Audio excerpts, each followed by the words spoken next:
오늘 말씀은 열왕기상 16장 1절부터 34절까지 말씀입니다. 제목은 바하사, 엘라, 시므리, 오므리, 아합. 1절부터 4절까지 읽겠습니다. 여호와의 말씀이 하나니의 아들 예후에게 임하여 바하사를 꾸짖어 이르시되 내가 너를 티끌에서 들어 내 백성 이스라엘 위에 주권자가 되게 하였거늘 내가 여로보암의 길로 행하며 내 백성 이스라엘에게 범죄하게 하여 그들의 죄로 나를 노엽게 하였은즉 내가 너 바하사와 내 집을 쓸어버려 내 집이 느바세 아들 여로보암의 집같이 되게 하리니 바하사에게 속한 자기 성읍에서 죽은즉 개가 먹고 그에게 속한 자가 들에서 죽은즉 공중의 새가 먹으리라 하셨더라. 아멘. 15장 33절은 아히야의 아들 바하사가 북이스라엘의 왕이 된 이야기부터 시작합니다. 바하사는 그 앞 15장 28절에서 북이스라엘의 2대 왕이었던 나답을 죽이고 대신하여 왕이 됩니다. 바하사의 동그라미를 하시고 북삼이라고 표시를 하시면 좋습니다. 북이스라엘의 역사는 계속해서 반역하는 역사입니다. 34절에 여로보암의 길, 즉 우상 숭배를 하게 하고 죄를 범하게 합니다. 쿠데타로 정권을 잡은 바하사가 24년을 나라를 다스립니다. 정통성도 없고 정권에 눈이 먼 사람이 정권을 잡은 것도 괴로운 일인데 그런 자가 또 오래도 통치를 합니다. 스코틀랜드의 작가 세무얼 스마일즈라는 사람은 자조론이라는 책에서 정부는 그 나라를 구성하는 개인들을 반영한다.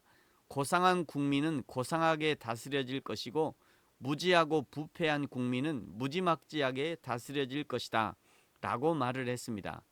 북이스라엘이 바하사라는 나쁜 왕을 24년이나 모시고 살아야 했던 것은 그 백성들이 그런 사람들이었기 때문이라고 설명할 수 있습니다. 우리나라도 8년 만에 다시 무도한 대통령을 탄핵하고 심판하는 중에 있으니 백성들의 수준이 그러했다는 것밖에 설명이 안 되는 것이죠. 이런 바하사에게 16장 1절 이하의 선지자 예후가 나타나 하나님의 말씀을 전달합니다. 3절에 내가 너 바하사와 내 집을 쓸어버려 내 집이 느바세 아들 여로보암의 집같이 되게 하리니 바하사에게 속한 자가 성읍에서 죽은즉 개가 먹고 그에게 속한 자가 들에서 죽은즉 공중의 새가 먹으리라 하셨더라. 이 추상 같은 꾸짖음은 선지자 예후의 말이 아니라 여호와 하나님의 말입니다. 설교는 하나님의 말씀을 운반하는 작업입니다. 그러므로 설교자는 자신이 설교를 통해 하나님의 원뜻과 느낌을 잘 전달하고 있는지 돌아봐야 합니다. 청중은 하나님의 원뜻이 우리 가슴까지 잘 전달되고 있는지를 점검해야 하는 것이죠. 하나님이 바하사를 치시고 6절 그의 아들 엘라가 북이스라엘의 4대 왕이 됩니다. 8절에 엘라의 동그라미를 하시고 북사라고 표시를 하십시오. 엘라는 왕에 오른 지 2년 만에 9절 시므리에게 죽고 맙니다. 시므리가 왕이 된 후에 11절 바하사의 모든 사람들, 친족이든 친구든 한 사람도 남기지 않고 진멸해버립니다. 15절에 시므리의 동그라미를 하시고 북오라고 표시를 하시고요. 시므리는 왕위에 딱 7일 동안만 있었습니다.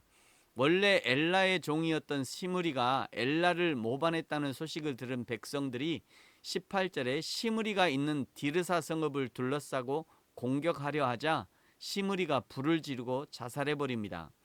이 일로 백성이 둘로 갈라져서 21절 한쪽은 기낫의 아들 디브니를 왕으로 삼고자 하고 또 한쪽은 오므리를 왕으로 삼고자 했는데 오므리를 따르는 백성이 이겨서 북이스라엘의 6대 왕은 오므리가 됩니다.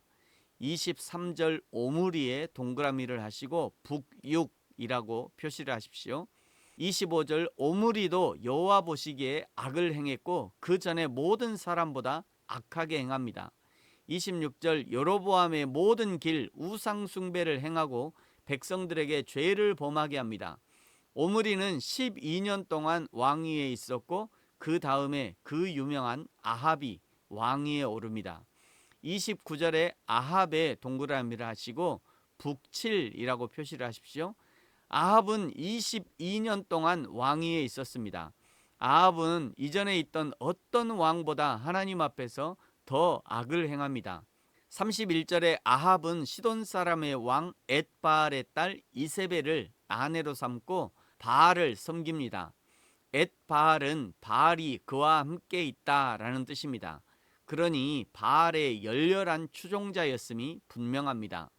바알은 가나안 사람들이 섬기던 풍요의 신인데 바람과 비와 천둥을 주관한다고 믿었고, 바알을 섬기는 남녀 제사장들은 바알 신상 앞에서 성행위를 하면 바알이 흥분을 해서 천둥과 비를 주시고 그러면 풍성하게 된다고 믿었습니다. 그래서 바알 신을 섬기는 자들은 매우 문란한 생활을 했고, 그런 종교적 행위들이 나중에는 이스라엘 성전 안에도 들어왔다는 기록들이 있습니다. 종교가 문란해지면 사람들의 생활도 문란해집니다. 종교가 타락한 시대에 사람들의 생활은 타락의 극치를 달립니다. 최근에 법원을 공격해서 부시고 불을 지르려 했던 사람들이 대부분 극우 교회에 다니는 사람들로 밝혀지고 있습니다. 교회가 타락하면 성도들의 생활은 파괴되는 것입니다. 아합의 시대가 어두울 수밖에 없었던 이유가 바로 거기 있는 것이죠. 32절, 아합은 바알의 신전을 건축하고 제단을 쌓았습니다. 33절, 아합은 아세라상을 만들고 우상을 섬김으로 이스라엘의 하나님 여호와를 노하시게 했습니다.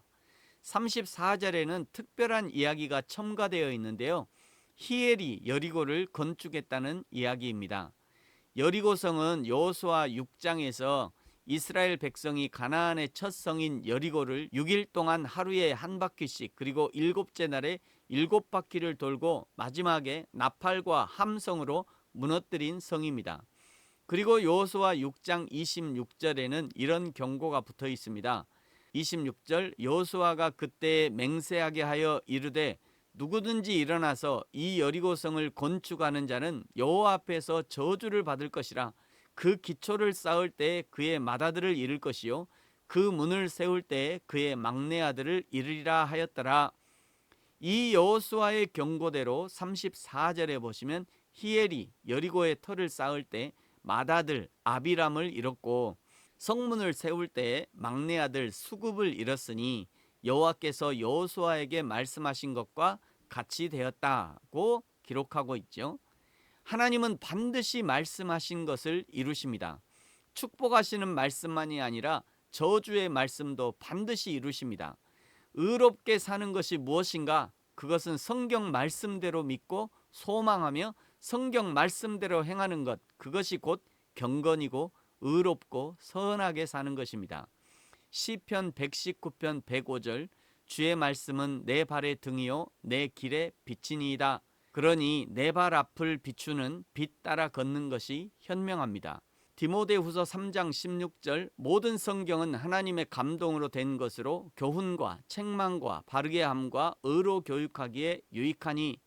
교훈과 책망과 바르게 함과 의로 교육하시는 하나님의 말씀을 듣고 따르는 것이 현명한 것입니다.